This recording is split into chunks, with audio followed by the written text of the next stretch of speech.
11 के संख्या पद्धति में हम लोग परिमेय संख्या तक पढ़ चुके हैं। अब हम लोग अपरिमेय संख्या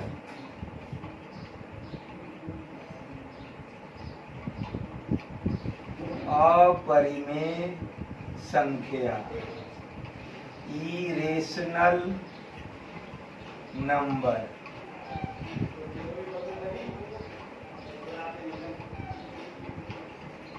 वह संख्या जिसके दशमलव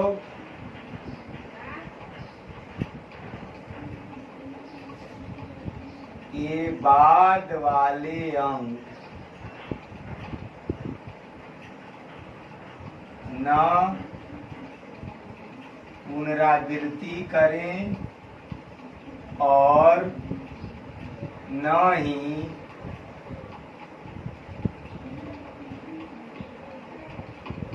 अंत करें, उसे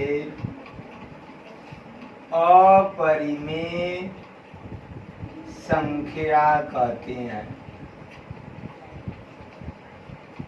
कहता है परिभाषा कि कोई भी अगर संख्या है उसका अगर दशमलव का बाद वाला जो अंक है वह या तो पुनरावृत्ति करता है या पुनरावृत्ति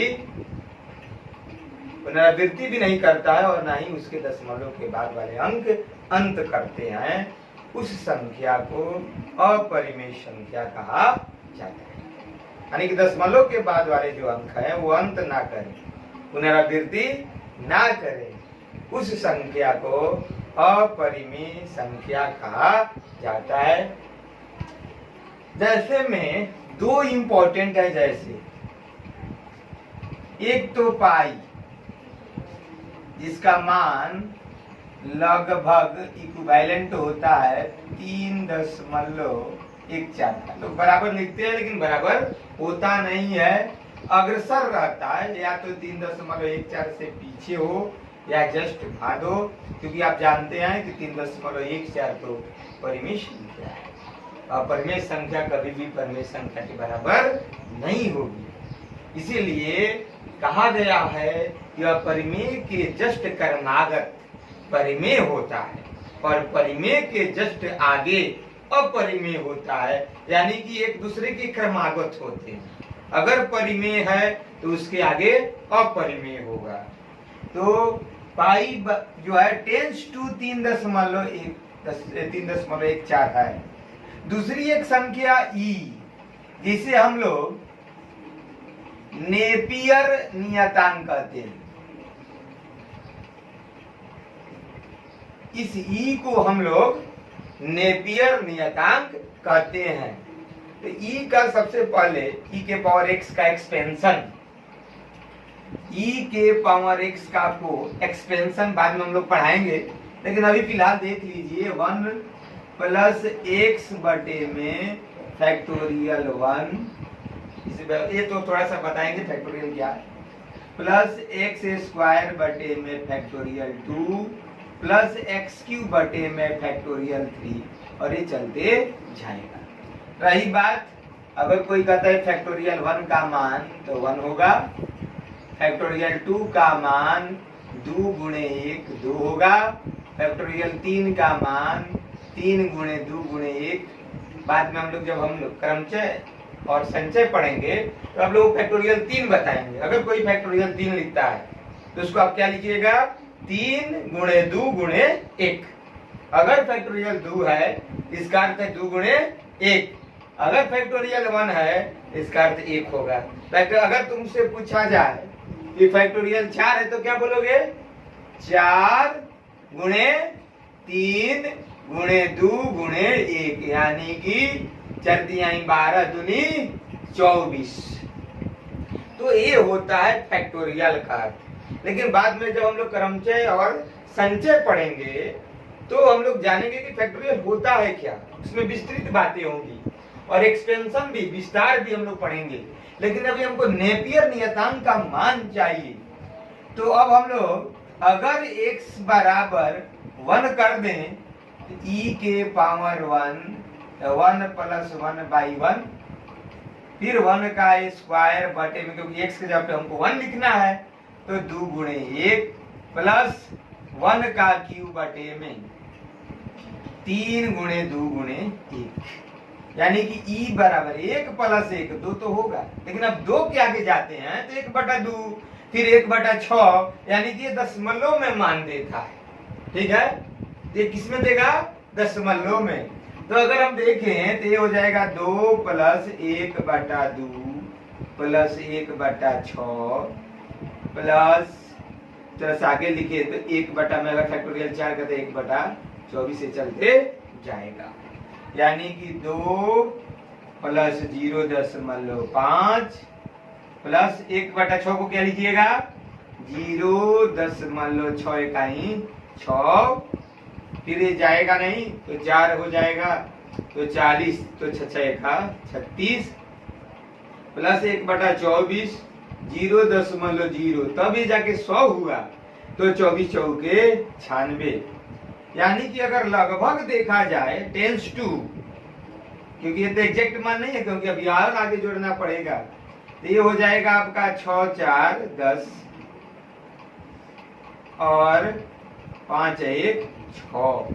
लेकिन अगर हम देखें लगभग तो इसका मान होता है, टिप्पी कर सकते हैं लगभग, यानी कि लगभग ये होता है 2.78, यानी कि टेंस टू इक्विवेलेंट है अप्रोक्सीमेटली।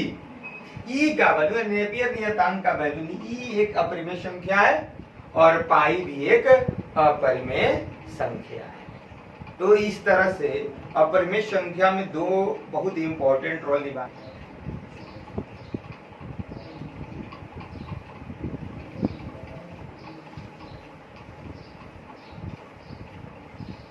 तो आगे हम लोग अगली जो संख्या है उसका हम लोग करते हैं, तो सब अब आते हैं रियल नंबर, वास्तविक संख्या। रियल नंबर, वास्तविक संख्या। तो वास्तविक संख्या के बारे में आप लोग जानिए। सबसे पहले इसे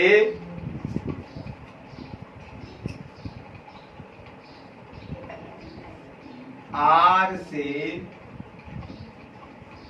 निरूपित किया जाता है, और दूसरा, जितने भी वास्तविक संख्याएं हैं ये सभी के सभी संख्या रेखा पर प्रदर्शित होते हैं, यानी कि सभी वास्तविक संख्या को संख्या रेखा पर प्रदर्शित किया जाता है। तो संख्या रेखा 0, इधर जाते हैं 1, इधर 2, इधर 3, इधर 4, 5, 6 और ये चलते जाएगा कहाँ तक? अनंत तक। इधर आते हैं तो -1, -2, -3, -4 और ये कहाँ तक जाएगा? अनंत तक, माइनस। तो जितनी भी, अगर हम देखें कि जितनी भी वास्तविक संख्या है सभी के सभी संख्या रेखा पर प्रदर्शित की जाती है, यानी कि उसको हम लोग संख्या रेखा पर दिखा सकते हैं।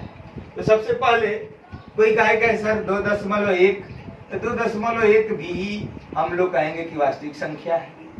कोई कहा कि सर पाई को, तो पाई को हम लोग दर्शाते हैं 3.14, यानी कि 3 से आगे यहाँ पे अगर पाई है, ठीक है। ई का वैल्यू कितना? 2.7, यानी कि ई को भी हम लोग दिखा सकते हैं। तो क्या सर -पाई भी होता है? हाँ, -पाई भी होता है।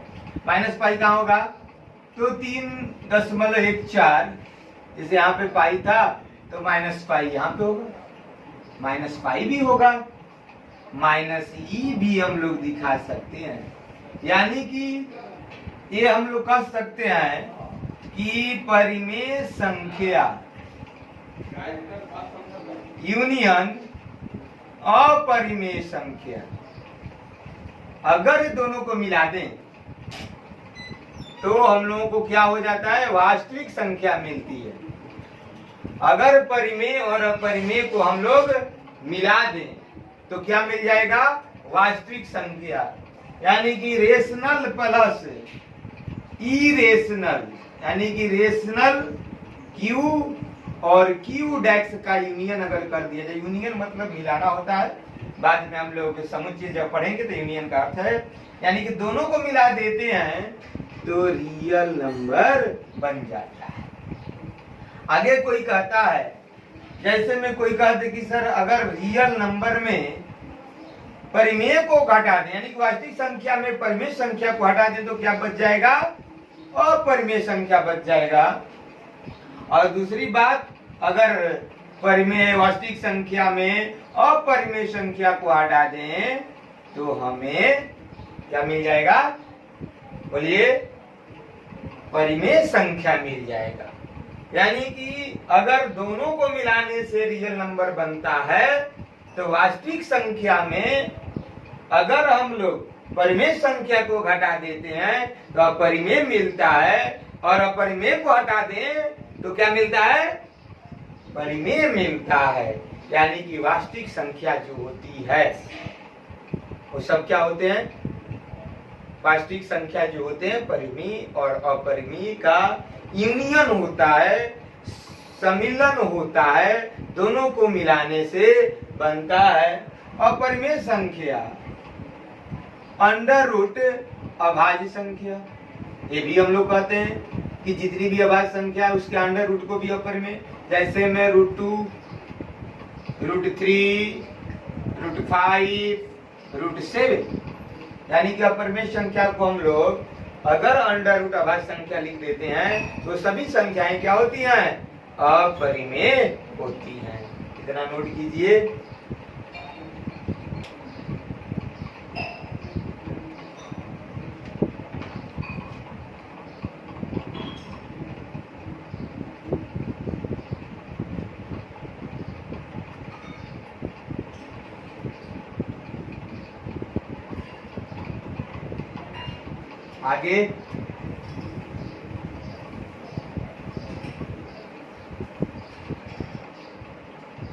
आगे में अगर हम लोग जीरो संख्या रेखा 2, 3, 4, 5 और ये कहां तक है, इंफिनिटी तक संख्या रेखा जाएगी, और इधर कहां तक, माइनस इंफिनिटी तक, ये -1, -2, -3, -4। तो अगर जिस दिन जीरो के किधर साइड के, जीरो के अगर हम दाहिने साइड की ओर जाते हैं, जीरो के जिस दिन हम लोग जीरो से दाहिने साइड की ओर जाएंगे तो उसको हम लोग कहते हैं R+, और जिस दिन हम लोग जीरो के बाएं साइड में आएंगे तो उसे हम लोग R- बोलेंगे, यानी कि वास्तविक धनात्मक और वास्तविक संख्या ऋणात्मक बोलेंगे। यानी कि कोई कहेगा कि R+ बिलोंग्स, माने इसमें कौन कौन सदस्य होंगे, बिलोंग्स का अर्थ होता है सेल्फ में, इस बिलोंग्स का अर्थ है कि सदस्य हैं, यानी कि कौन कौन इसमें आएंगे, ठीक है। तो बिलोंग्स का अर्थ होता है, तो R+ अगर कोई कहता है, ये कहां से प्रारंभ करता है बाबू, जीरो से, और कहां तक जाता है, इंफिनिटी तक जाता है R+, ठीक है, जीरो से लेकर इंफिनिटी, तो यानी कि R+ बिलोंग्स 0 to इंफिनिटी। अब रही बात R- बिलोंग्स, यानी इसके जो सदस्य होंगे इधर माइनस इंफिनिटी से लेकर 0 तक होंगे, यानी कि -इंफिनिटी और 0 के बीच वाले जितने भी संख्या होते हैं, देखिए अगर एक छोटा ब्रैकेट है तो इसका अर्थ होता है कि -इंफिनिटी से R- यहाँ पे लिखिएगा R- और छोटा होगा कहाँ, 0 से, यानी कि इसका अर्थ हुआ है अगर यहाँ पे हम कर दें, अगर ये बड़ा ब्रैकेट कर देते तो इसका अर्थ कोई पूछेगा तो -इंफिनिटी से बड़ा होगा, और यहाँ बराबर भी देना पड़ता है, लेकिन हम लोग ऐसा नहीं लिख रहे हैं। बड़ा ब्रैकेट देखिए, छोटा ब्रैकेट और बड़े ब्रैकेट अर्थ होता है। बड़ा ब्रैकेट है तो ये अर्थ हो जाएगा, छोटा ब्रैकेट ये अर्थ हो जाएगा। इसको ऐसे भी लिख सकते हैं कि आर या तो मेंबर है, या लिख सकते हैं कि 0 से बड़ा है आर प्लस और छोटा है इंफिनिटी। छोटा ब्रैकेट का अर्थ होता है, बड़े ब्रैकेट का अर्थ होता है, यानी कि आपका ब्रैकेट लगाने पर भी ये सब संख्याएं डिपेंड करती हैं, निर्भर करती हैं आप ब्रैकेट कैसा लगा रहे हो। अब आते हैं, एक लोग कहा कि आर नॉट का अर्थ बताइए। तो आर नॉट का अर्थ क्या बताओगे? आर नॉट के मतलब कि जिसको 0 से एलर्जी है, यानी कि 0 को छोड़ दीजिए तो आर नॉट हो जाएगा। आर नॉट का अर्थ होगा जिस संख्या को 0 से एलर्जी है, यानी कि वो 0 को देखना पसंद नहीं करता है। आर नॉट का जब भी कोई कहेगा तो आपको क्या करना पड़ेगा? पूरे रियल नंबर में 0 को हटाना पड़ेगा। ये हुआ आर। उसी तरह से अगर कोई कह दिया आई नॉट, यानी कि पूरे पूर्णांक, किसको एलर्जी है? उसको 0 को छोड़कर, यानी कि जब 0 को छोड़ दिया जाए, जब 0 को ऐसे एलर्जी जो रखते हैं उन्हीं को हम लोग आर नॉट कहते हैं। ठीक है, तो नोट कर लीजिए आप लोग।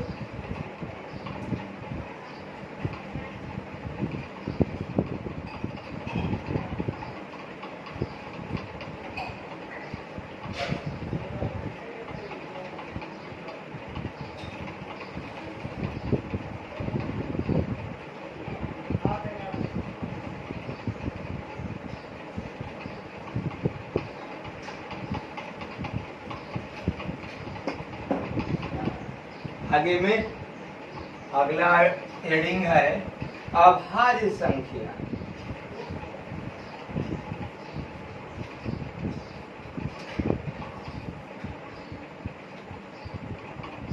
अभाज्य संख्या, प्राइम नंबर। अभाज्य संख्या, अभाज्य संख्या हम लोग 10वां क्लास में भी पढ़े हैं। अभाज्य संख्या क्या होता है? वह संख्या जिसके 2 ही गुणनखंड हो, एक और खुद इटसेल्फ, यानी कि स्वयं, यानी कि वह संख्या जिसके 2 गुणनखंड हो, उन्हें अभाज्य संख्या कहा जाता है।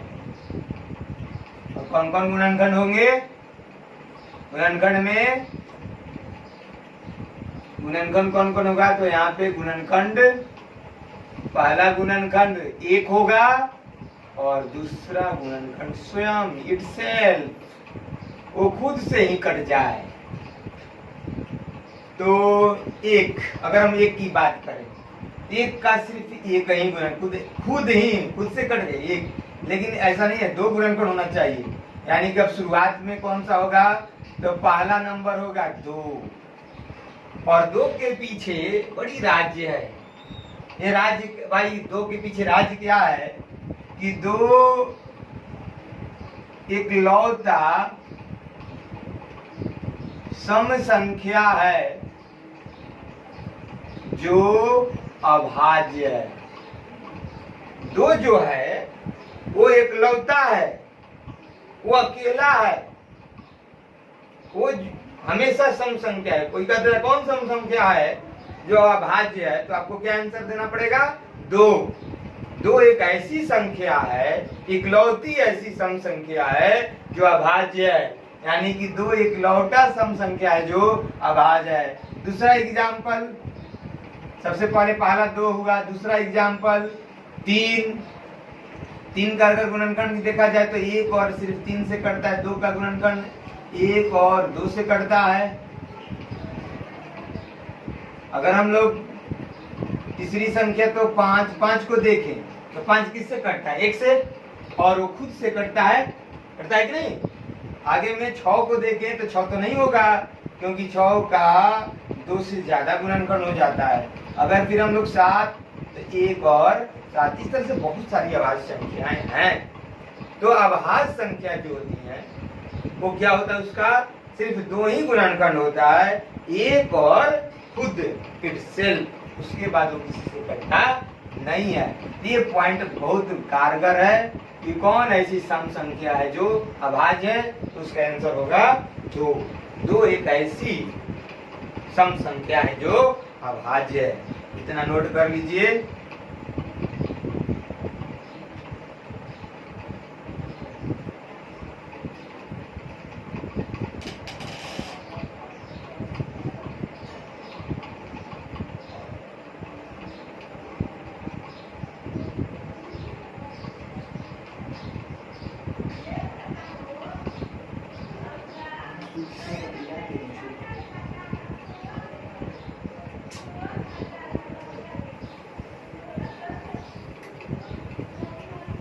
आगे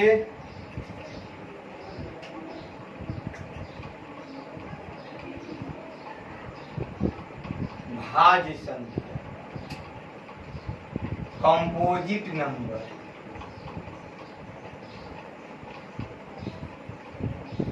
भाज्य संख्या तो वह संख्या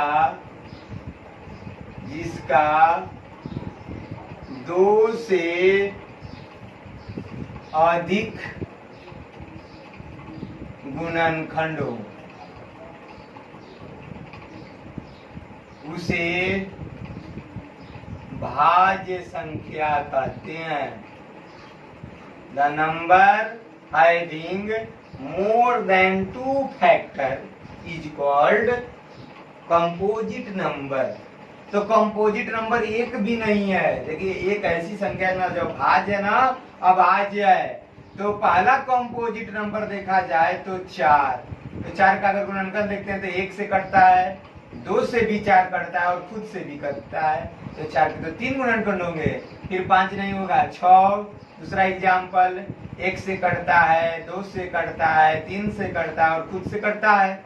अगला एग्जाम्पल 7 नहीं है, 8 होगा, 1 से कटता है, 2 से कट जाता है, फिर 4 से कट जाता है, फिर 8 से कटता है।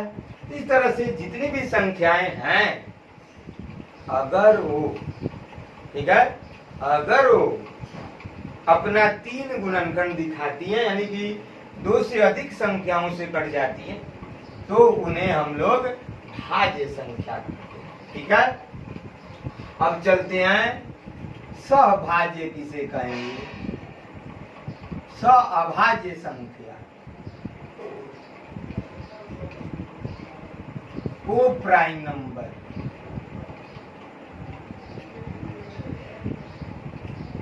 को प्राइम के बाद विषय में क्या बात होती है कि वह संख्या, वह 2 संख्या में 2 संख्या लेते हैं, 2 संख्या जिनका महत्तम समावर्तक 1 होता है। 2 संख्याएं, 2 संख्याओं का समूह जिनका महत्तम समावर्तक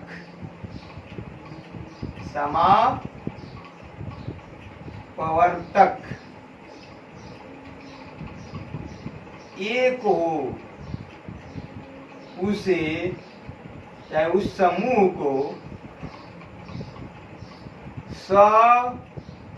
सहअभाज्य संख्या कहते हैं। ठीक है, जैसे में